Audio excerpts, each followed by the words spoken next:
You, all right. Good afternoon and welcome to the Johns Hopkins JHAD-RCMAR Professional Development Seminar Series. We're very excited today for our presentation that will be given by Dr. Carl Hill. Dr. Carl Hill will give us a presentation on about 45 minutes, and then we'll go into question and answer. And during that time, what we ask people to do during the question and answer period, if you have the bandwidth to do so, please turn your cameras on and then ask the questions that you may have. We think that will provide for a more engaging conversation at the end. Without further ado, I'll introduce Dr. Carl Hill. Dr. Carl Hill is the Chief Diversity, Equity, Inclusion Officer for the Alzheimer's Association. And in this role, he does a number of things, but I think broadly, he oversees all the strategic initiatives that strengthen the association's outreach to all populations and providing communities with resources and support to address the Alzheimer's crisis. Now, Dr. Hill previously served in Association Vice President for Scientific Engagement before taking on the Chief Diversity role. And prior to that, many of you may know him from serving as Director of the Office of Special Populations at the National Institute on Aging.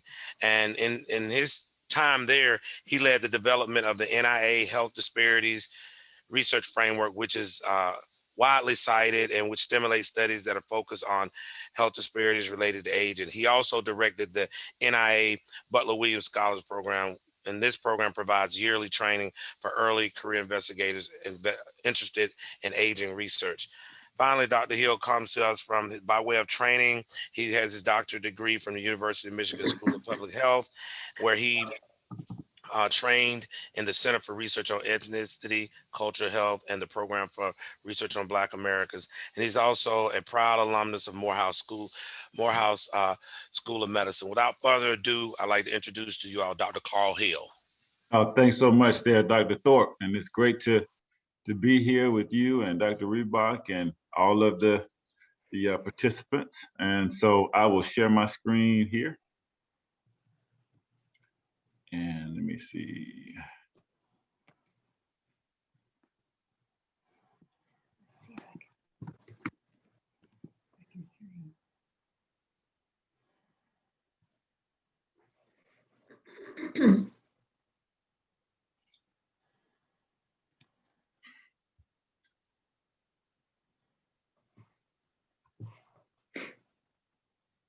All right, well, good to be here. Wanted to spend my time today really honing in on the fundamental role of resources, which I think is critical for our pursuit of health equity and Alzheimer's and other dementia. I'll go into health equity and what I think, what kinds of resources and how and where. We'll talk a little bit about that, but wanted to frame that around that. Try to accomplish 4 things today. You know, some landscape around Alzheimer's and dementia research resources, highlights, I think, around early detection and modifiable risk. Probably won't be any new information to you all, but you know, it's a good reminder. And then background on disparities and determinants. I know that's important to a resource center on minority aging research.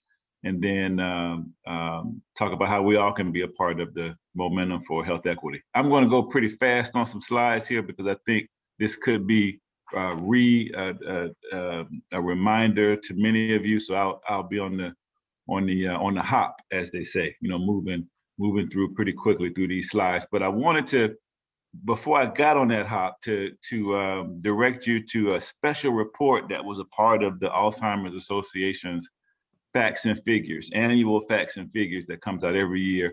This year, we included a special report on race, ethnicity, and Alzheimer's in America. It's some really interesting data. I'll go into some of this, but while you're sitting here listening to me, just jot down alz.org/facts.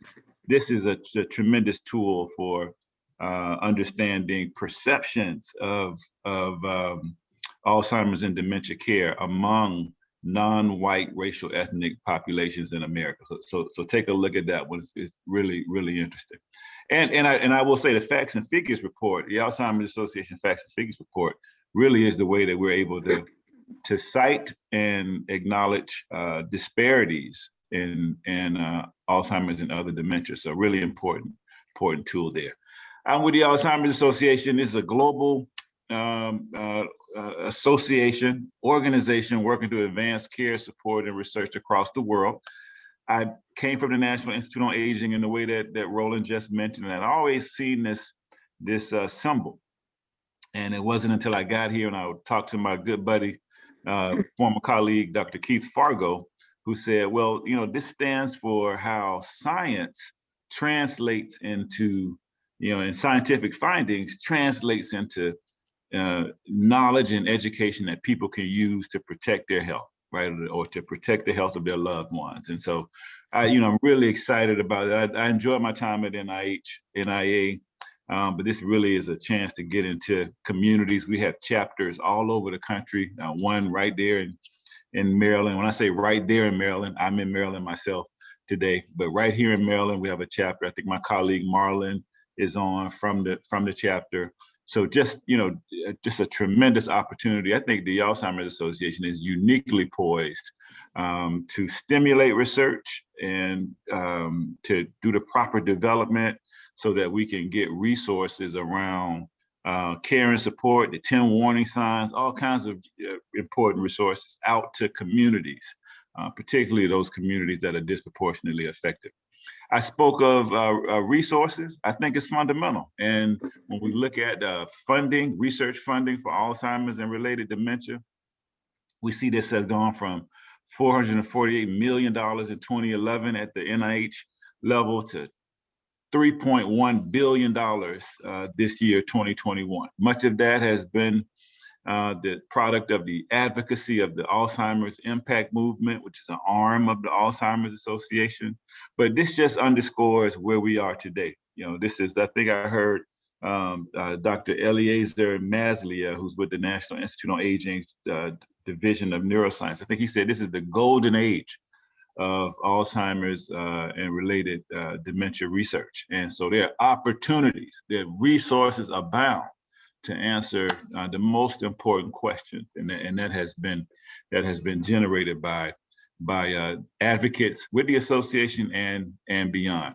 What does that do? Well, we're able to see the development of the Alzheimer's disease research centers, right? And so you look at this graph here: the darker the purple, the higher the prevalence by state, right? And so you see there Nevada, Arizona, Georgia, Wyoming. Well, we're able to place, the National Institute on Aging is able to place Alzheimer's disease research centers in those states where we have a high prevalence of the disease. So the hope is that you would see research that's tailored in some ways to the needs of the communities, real important opportunities to stimulate research. Again, we couldn't do this at $450 million, but at $2.1 billion for this research, this is prime opportunity for us to advance discovery in this disease area.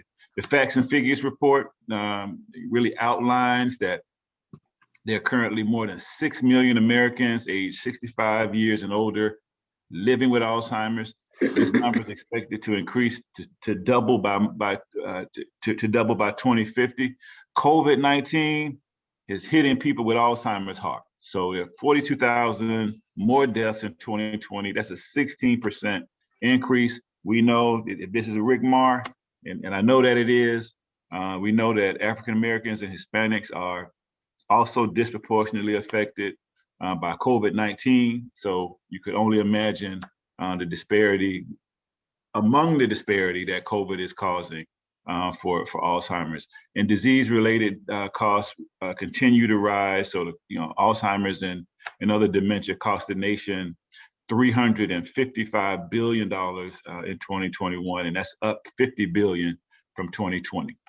We level set and just understand what the disease is, right? So on the left is Dr. Alzheimer's, Alois Alzheimer's, early 1900s, provocative question. All of you all know this background, but his question was, hey, some of the behavioral changes that he saw in older adults, what he thought, his hypothesis was that it was due to biological changes in the brain and not simply growing older, right? And so that hypothesis was met that was proven. Alzheimer's is characterized by proteins, amyloid plaques, tau tangles in the brain that lead to neurodegeneration, cell death in areas that influence memory. We're at a RCMAR, so diversity, inclusion is so important. In the middle is Dr. Solomon Carter Fuller, first African-American psychiatrist in the United States, and was recruited to Dr. Alzheimer's team, right? And so he finished medical school, I think it was 1897 at Boston University. Because of the racial discrimination in the United States, was unable to follow his passion, his passion for research in the United States.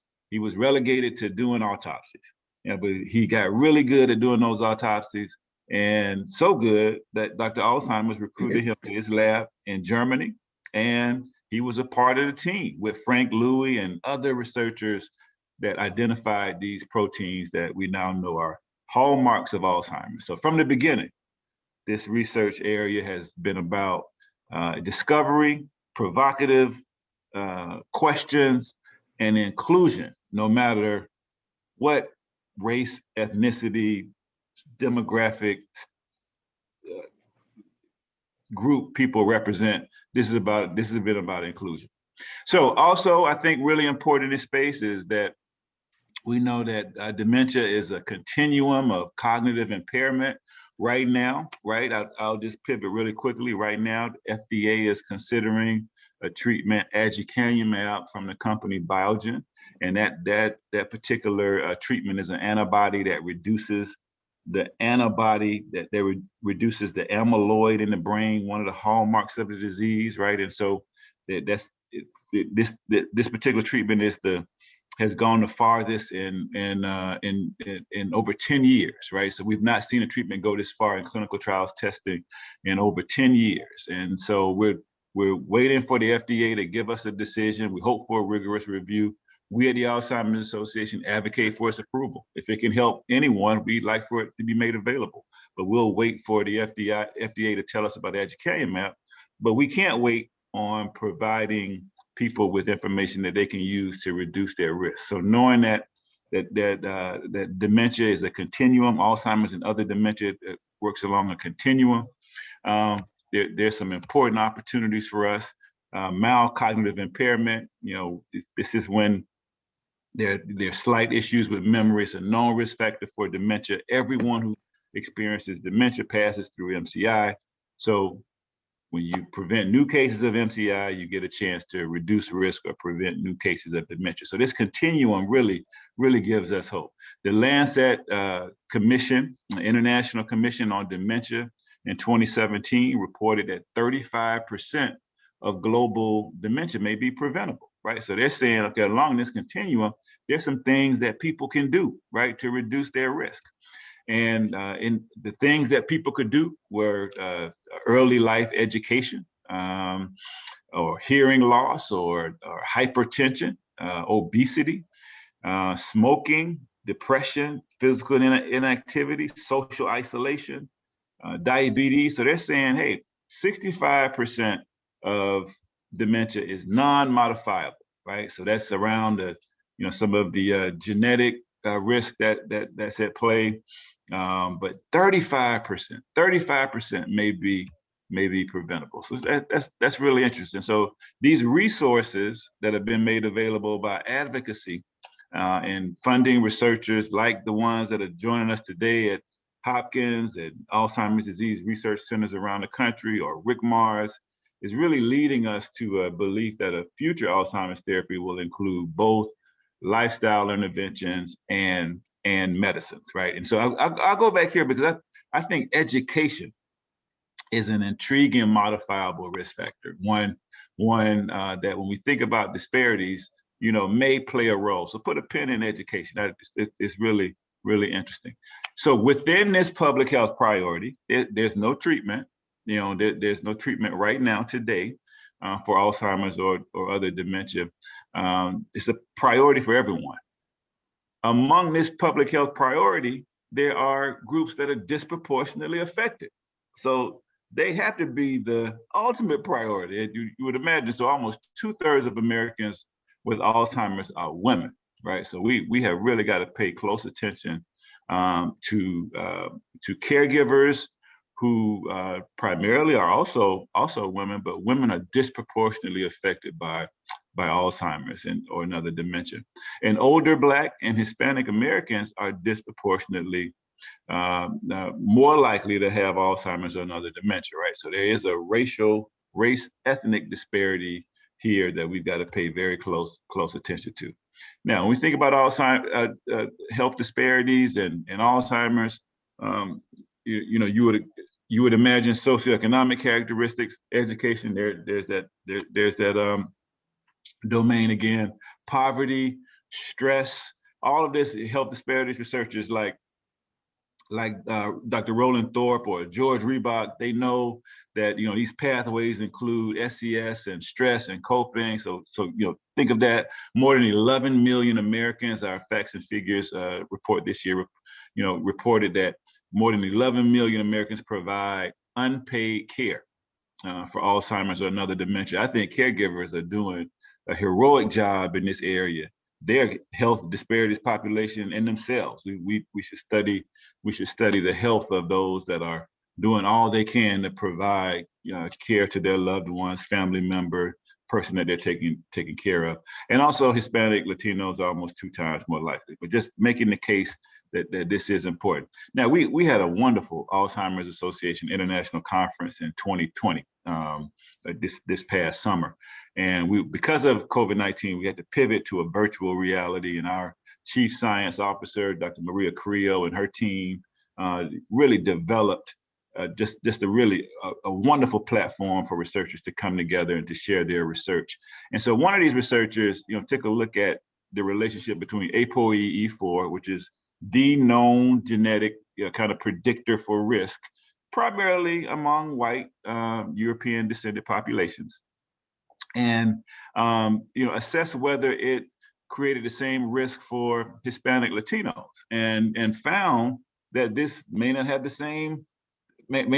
incur the same risk. It may not mean the same for risk across racial ethnic groups, right? So you begin to think a little bit about some of those modifiable risk factors that could be at play for disparities that we see for African Americans and Hispanic Hispanic Latinos. So, this puts us squarely into what I think are, the people that we should get involved in this. And these are the health disparities researchers, right? And they are looking at determinants along different levels of analyses in the environment, things that could be important, or culture, stigma around Alzheimer's and receiving a timely diagnosis. Think about that continuum. So if you can get a timely diagnosis, there may be some things that people can do, or behaviors or biological factors. We'll get into that, but opening the door to a vast array of determinants and factors that could create, pathways for people's risk is really important. And so when I think about disparities research, I think about sociology,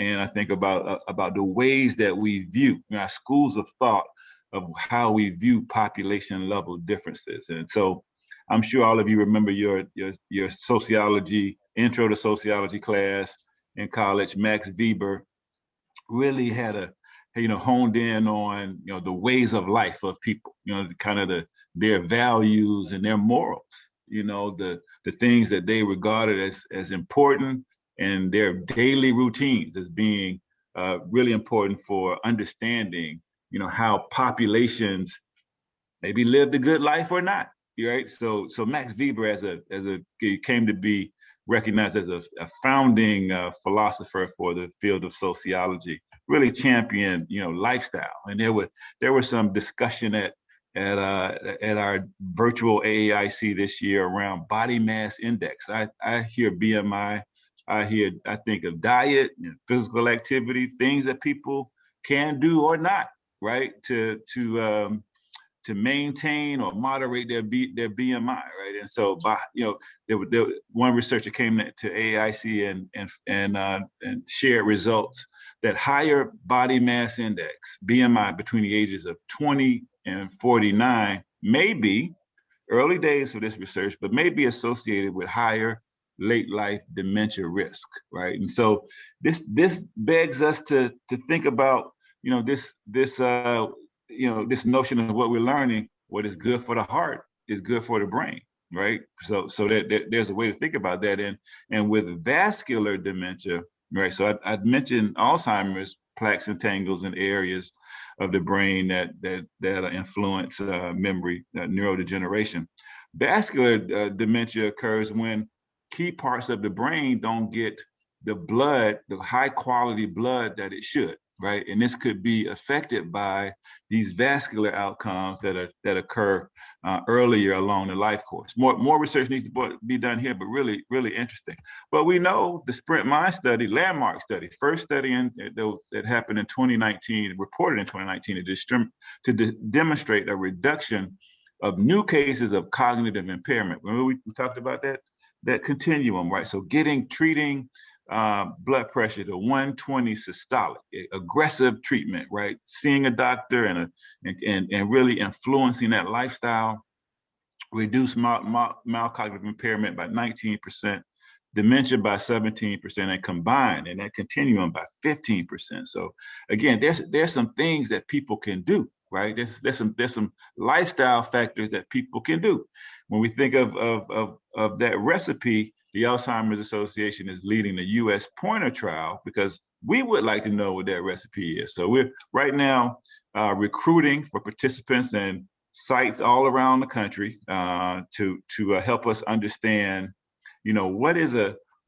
how much physical activity and what kind of diet. Is it a Mediterranean diet, low in saturated fats, trans fats, high in fruits and vegetables, how much, and then cognitive stimulation. Remember I said put a pin in education, right? So what does that mean, being challenged from a cognitive perspective?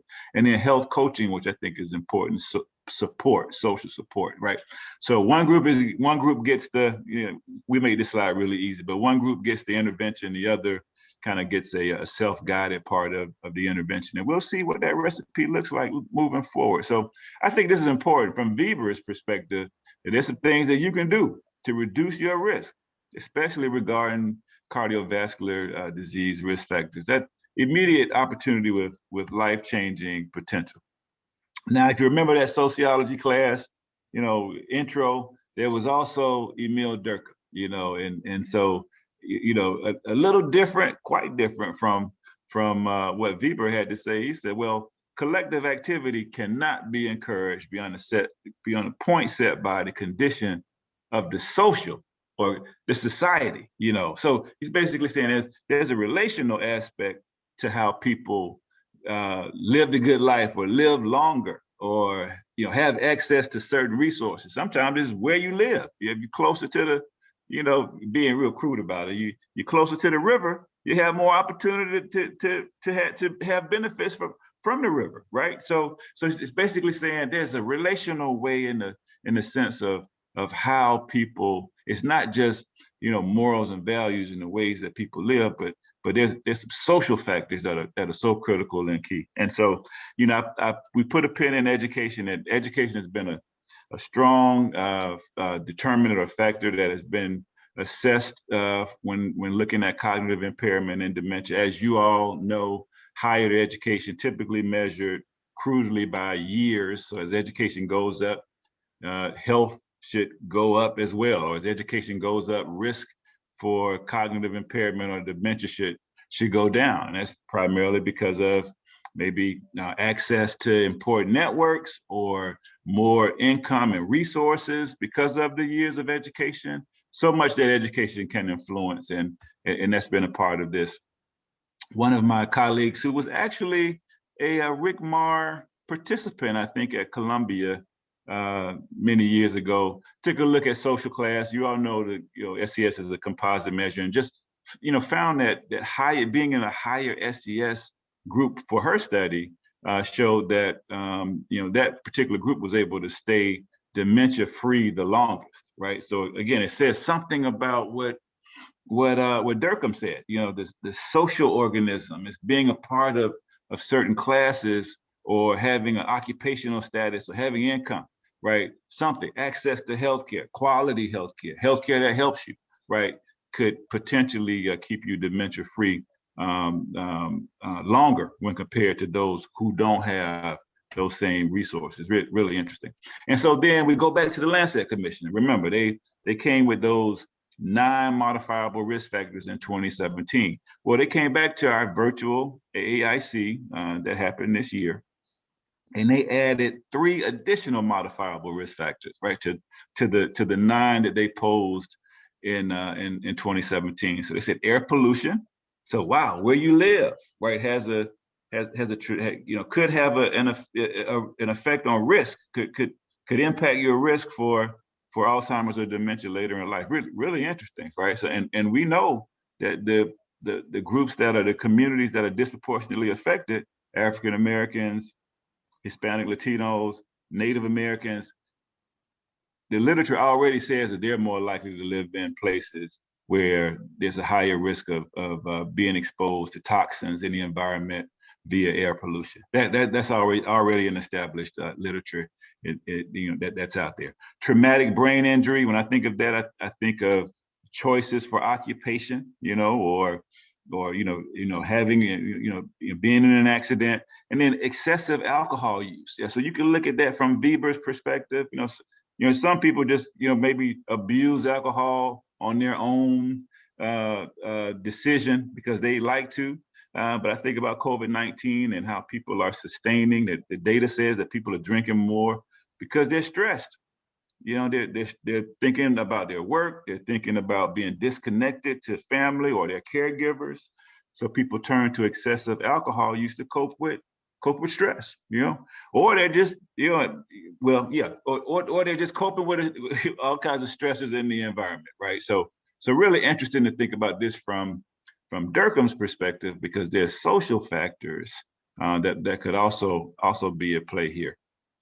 Last is Dr. W.E.B. Du Bois. When I think about my sociology class at Morehouse, I attended a historically Black college or university, HBCU, Morehouse College, and we couldn't study sociology without learning about W.E.B. Du Bois. He's the first African American to earn a PhD from Harvard University in sociology, and he pretty much says in his research that, hey, I think he leans more towards Durkheim to say, yeah, there's some social factors, there's things that are really important. He said, but there's something around the stress of life. He said, to be a poor man is hard, but to be poor in a land of dollars, everyone's doing well, and I just can't seem to climb that ladder, because I'm Black. That really does something to somebody. That has them act out in ways, and he was studying violence or crime, if you will. So thinking about stress coping, right, and then the unique perspective, the unique pathway, contribution of being African American in this country is something I think W.B. Du Bois was concerned of. And so when we look at some data, kind of dated now, but I think it's really interesting from 1993 to 2001. Taking a look at heart disease death rates. As it's crude ratio, 1 is equal. Look at how, as years of education increase, the Black-white ratio for heart disease death for women and men, it also increases, right? So there's something about getting more education that in this case, in this time period, puts Blacks more at risk for heart disease death. And so we also mentioned vascular dementia, right? And so the same risk factors that are at play for heart disease death, could be relevant, are relevant for vascular dementia along the life course. So education isn't operating. Access to this important resource isn't operating in the way that it should, and it's not protective like it should be, right? And so turning to that special report that I mentioned that was released this year by the Alzheimer's Association, focused on race, ethnicity, and Alzheimer's and dementia. We surveyed people and we found that more than 1/3 of Black Americans and nearly 1/5 of Hispanic and Asian Americans believe that discrimination would be a barrier to receiving care, right? So we go back here, we say, what could be operating here, right? Being that education doesn't operate in the same way. If you obtain all these years of education, like Dr. Thorpe and I have, is it that you put yourself in places where you are you availing yourself to more discrimination? Is obtaining these years of education, all this education, right? Does it expose you to increased stress of some sort? Maybe it's racial discrimination. Well, in this survey that we conducted, more than a third of Black Americans said that they thought that they would experience discrimination when receiving Alzheimer's care, right? And the literature says Black Americans, Hispanic Americans, less likely to receive any kind of diagnosis, especially a timely diagnosis. So one of the barriers to receiving a diagnosis is that people think they'll be treated unfairly when they go to the healthcare system, right? When they go to seek that care. Also, half of Black Americans in this special report, half of Black Americans report actually experiencing healthcare discrimination. So there's the perception that, hey, they don't want me over there. They're not going to provide good care to me because I'm Black. And then there's also the report of, well, let me tell you what happened when I went 2 years ago, right? And so half of Black Americans report experiencing healthcare discrimination, with at least a third of Native, Asian, and Hispanic, non-white racial ethnic populations have all experienced discrimination, racial discrimination in the healthcare system. I tell you, so it makes you think about this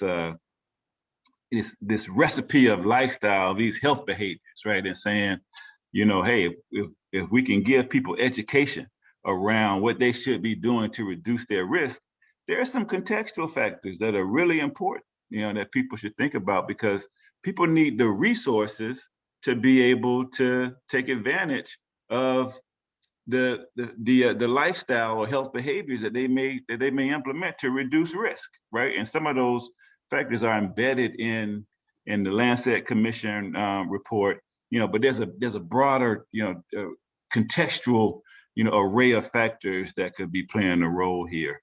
And I think that health disparities researchers really could help us understand what that means. Here's a framework from the NIA, which I think kind of outlines many of these factors. There are many more. The point here is that there are factors in the environment, access to quality healthcare, or socioeconomic factors. We talked about education. You all know all this stuff.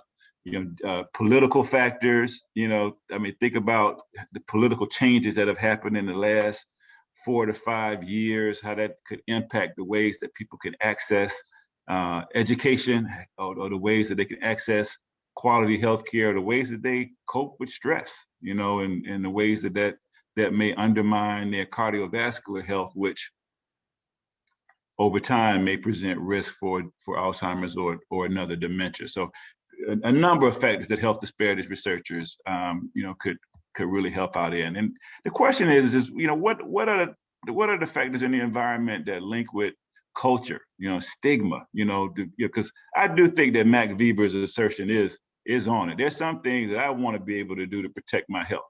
I just need to know, what resources do I need to be able to adopt and sustain a healthy lifestyle. Those are the things that are most important to I think. So factors within these levels of analysis I think are so important. What we really need right now, over and beyond, some diverse perspectives and thinking about disparities, is to find ways to recruit non-white racial ethnic populations into this research, right? And so we've mentioned African Americans, Hispanic Americans, disproportionately affected. We don't have enough data on Native Americans, but I would imagine that the disparity exists for Native Americans as well, and Asian Americans. So we need more diverse recruitment of these groups into Alzheimer's clinical trials. African Americans are less likely to participate. And this is a new bioethics issue, right? So when we think of, hate to compare atrocities, but think about some things that have happened in the past in biomedical research where we included these populations for testing.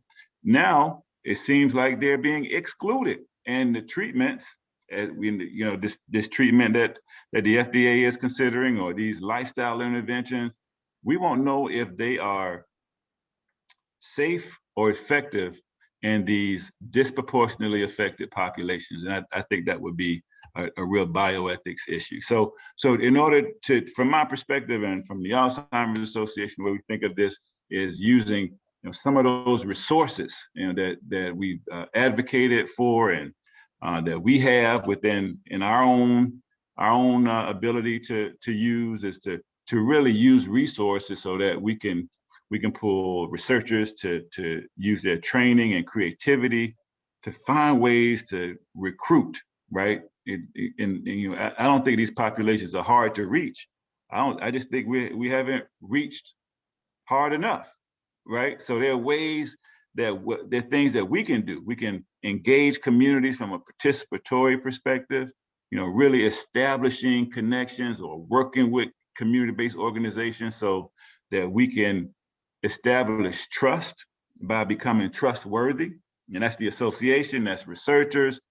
People seldomly respond to a knock on the door and do you want to participate in a study? It is a process of engaging communities and evaluating through evaluation science what works well, what didn't work well, and then holding people accountable. This is I put this one in from my time at NIA. As these PIs receive grant after grant after grant, and there's a plan to recruit diverse, underrepresented populations, and that plan is never met. What does compliance look like? How do we hold people accountable for their diverse recruitment?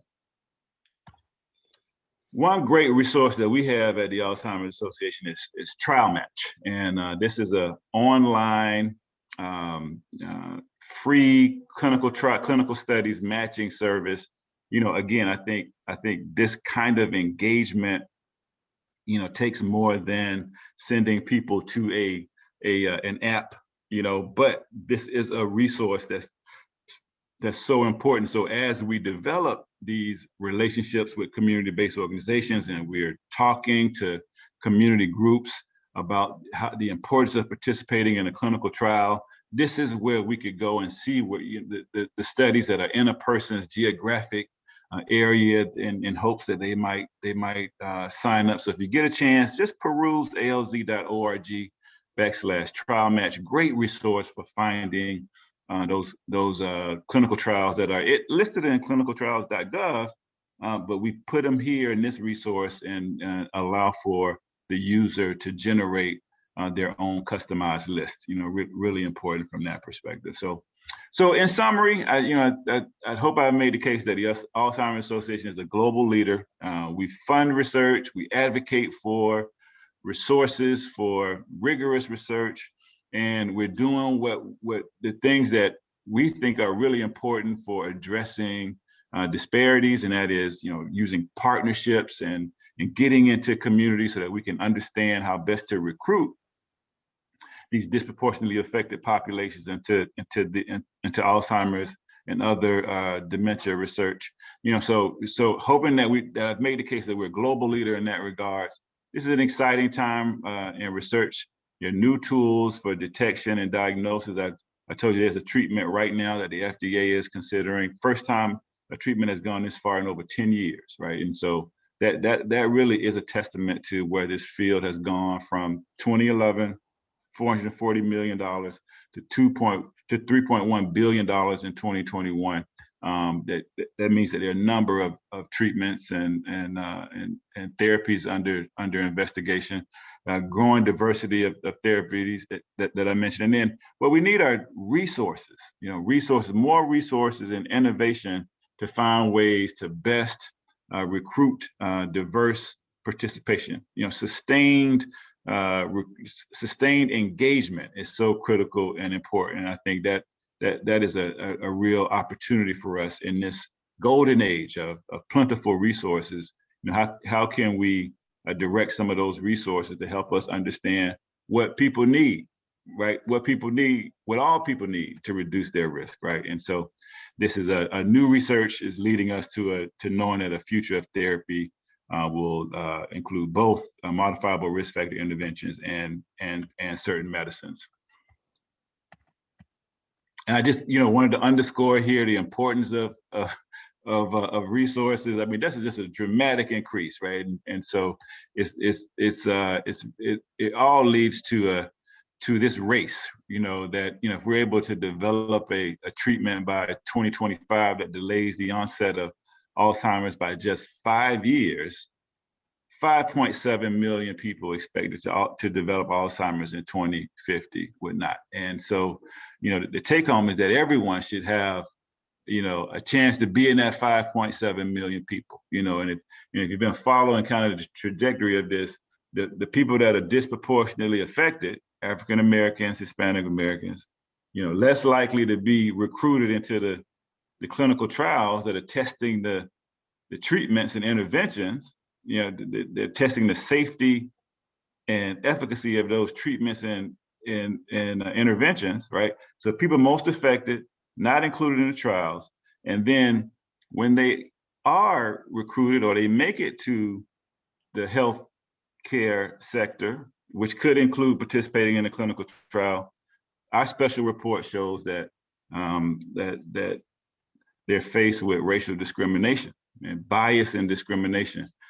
So we've got some real work to do, I think, in our pursuit of health equity to make sure that people are included all throughout this process and they have a chance to benefit from this amazing space of researchers, Alzheimer's disease research centers, RCMARs all over the country. Research is being funded to do all kind of work, right? And so we want to make sure everyone can benefit from this tremendous effort that we're seeing from the Alzheimer's disease, Alzheimer's and other dementia research enterprise. Here's Frederick Douglass, when he escaped, from slavery, he went over to Baltimore. So I had to put this one in because he says, right, what's right, what's right is of no sex, and what's true is of no color. Everyone should be a part of what's right and true in Alzheimer's and other dementia research. That means that we've got to find ways to include and engage communities. That's what's right, and that's what's true. I'll end up here. Dr. Lisa Barnes gave a really great presentation during our virtual conference where she discussed the epidemiology of dementia and cognitive decline in Alzheimer's populations. Notice she put dementia because vascular dementia may be, most relevant. It may be, we don't know, most relevant for the disparities that we see. But she argued that it's time for a paradigm shift. And so, there's that NIA Health Disparities Research Framework there on the left with the levels of analysis, so many factors, but thinking about people's lived experiences, their unique lived experiences, and how that could lead them to risk for Alzheimer's or dementia later in life. We have to understand people's lived experiences and how that could include interactions with interpersonal racial discrimination or the influence of structural racism. It keeps people from being able to see any kind of dementia specialist, right? So how do we incorporate these environmental and cultural factors, historical factors, as we understand risk for all people and disparities for those populations that we know that are disproportionately affected. Really, really important. I'll quickly just run through. I think I got about 5 minutes here, but we are the Alzheimer's Association is the largest nonprofit funder of Alzheimer's and dementia research in the world. Right now, we're investing over $210 million in 600 projects around the world. We're a little different than NIA in the sense that we can fund creativity in countries around the world. So that's a part of what we're really proud to do. Our strategy: seed great ideas and scale them. So we're really happy and excited to fund the work of early career investigators. Just a quick overview of our process of what we do. You submit a letter of intent and application, and Dr. Heather Snyder in our medical and scientific program runs the International Research Grants Program. But this is a snapshot of our process, which mirrors the NIH process, where we're looking for a expert panel review, a peer review of experts. Here are some opportunities for early career and new to the field researchers. I'm thinking of RCMAR scholars here, but you see a number of those. I'll leave this with Roland. Most important part here is that our next call is open August 21st. And if you have a question, contact grants at alz.org or me, and I'll send you to the correct person. Here's an example of one of our funding programs. I'll send that to you. Some examples of researchers who have received awards. I think Dr. Wasselman was a RCMAR scholar at one point, but she's doing desegregation efforts and Black-white disparities in dementia. Dr. Lynn here, racial and ethnic disparities in ADRD diagnosis. Dr. Aparcio here, blood biomarkers for prediction of vascular cognitive impairment and dementia. So, again, we look to see, really good ideas in the disparity space so that they can go on and receive other funding. Here's some tips. I mean, you all know this, but, read the LOI, read the program announcement, be in contact with staff, find someone really good at getting grants to review the application. I'm talking to the RCMAR scholars here. If invited, which we do, we allow researchers to identify reviewers to potentially include or exclude. You don't get a chance to do that, I don't think, at NIH. Read and pay attention to the critiques, all the things that these are good grants personship ideas, and happy to discuss those in a separate call or one-on-one. But that's what I have, Dr. Thorpe. Also, Dr. Thorpe is also working with us. We received a grant from the NIA to hold a virtual conference focused on health disparities. This will take place June 14th through 16th. And so Roland's a part of the planning team there. And this is going to be, I think, a wonderful opportunity to take a look at that NIA health disparities research framework and have researchers discuss their work in those levels of analysis, right? So we begin championing diverse perspectives to understand the disparities that we see, and honing in on those environmental and social cultural factors that could be really important here. Certainly direct everyone, go take a look at our special report. I think it's eye-opening, and I think it's the kind of data where investigators will want to explore even more about the factors that lead to these perceptions of Alzheimer's and dementia care among non-white racial ethnic populations. You can always be in touch with my colleagues. They're available 24/7 every day of the year at 800-272-3900 with anything related to any question you have about Alzheimer's and other dementia or the Alzheimer's Association. And with that, Roland, I'll punch it back over to you. Oh, thank you so much for an outstanding presentation. At this time, I think we have about 8 more minutes. I think what we can do is we can open it up and take some questions. For those who joined us after the talk started, I asked that if you have the bandwidth to do during this time, if you could turn your camera on. If you have a question, then once you acknowledge, you call the question. Does anybody have any questions? Well, here's one I see here. What's being done to increase the pipeline researchers in your pipeline?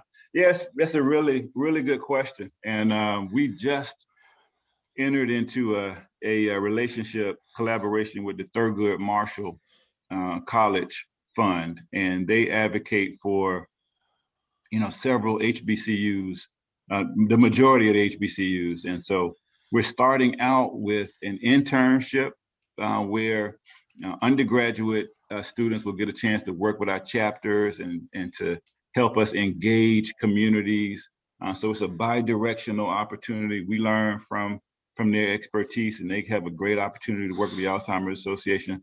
But there could be an opportunity here, Betsy, to create chances for researchers from HBCUs to engage with funded researchers of the association, opportunities to get training. So that could be one.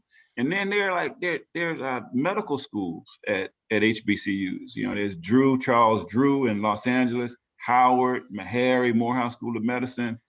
So we want to think creatively about how we could introduce, cultural competence training or getting just diversity, in the healthcare system, in the ways that that they will be able to provide dementia care to people from communities that need that, right? So I think the answer to that, Bessie, is through relationships and looking for partnerships. And so if you have any that you think that the association might benefit from, please send them my way, because that is. I have a quick suggestion. Yeah. I know. Yeah. Oh, yeah. Hey, Bessie. Hey, Bessie, how you doing? How you doing? I'm good. I'm good. Just a quick suggestion that may help us right away, because I know you mentioned how difficult, or it's claimed to be difficult, to get people of color, especially Blacks, into research studies. And I think that's because, number one, you don't have the researchers there who know the community. And quite often researchers have to come into the community and start anew, or try to go through an organization. So maybe, since it's generally community-based participatory research, why don't a part of the RFP or whatever ask that the researcher, if they are not known in the community, engage as a partner, whether it's the university students, whether it's community organizations, because there are professionals who could actually help in engaging people of color in the study. Absolutely. But I think it has to be an outreach, rather than come in and, meet with some groups and, have a bad experience. Absolutely. No, Betsy, during my time at NIA, we would try to include that in RF. You and I talked about this before when I made a visit out to your place, and it happens sometimes, and other times, the powers that be don't allow it to happen, but because the point you make is, we're in the community. We know if you're just leveraging us to be a part of a study, or if you are truly, as you are in your organization, in the community, has a community presence, and whether there's a project or not, you're representing and advocating for the well-being, providing resources to the community, right? And so I think the research enterprise, the biomedical research enterprise, has to think about prioritizing engagement specialists, people who are championing and have expertise in engaging with communities, but Roland, particularly the ones that are disproportionately affected, because that's the priority. Absolutely, Carl. We're running up against the 2 o'clock time, but I want to get this last question in that I think Dr. Bowie wrote. It's are there any grant announcements that formally recommend academic community engaged partnerships? They do at the NIA, yes. But the Alzheimer's at the NIH level, yes. The Alzheimer's Association, to my knowledge, does not have that. But I think it's a really good idea, right, to engage with community based organizations that have a track record of being in those communities. I think it's a really good idea. Well, Carl, I like to say on behalf of the RCMAR, Johns Hopkins RCMAR, we really appreciated the time you spent with us today. But given your large role now, your new role at Alzheimer's Association, we're really proud and thankful that you were able to stop by and share some of your knowledge with us today. And before I close, I would like to ask George Reebok, did he has any closing remarks? Well, Carl, I just want to thank you for an outstanding talk. You've given us so much to think about, and I really wish we had more time to. Yeah, me too. Discussion, I talked too long. I'm sorry. No, you've given us so much, and I really appreciate you participating in this professional development series for our RCMAR. All right, thank you, George. Always good to see you. Thank you, George. Good to see you too. Thank you so much, Carl. You do talk too much. You're from Georgia, just like I am. Country boys, we just talk. Hey, we'll see y'all. Take care, everyone. Thanks so much. Bye-bye. Bye-bye.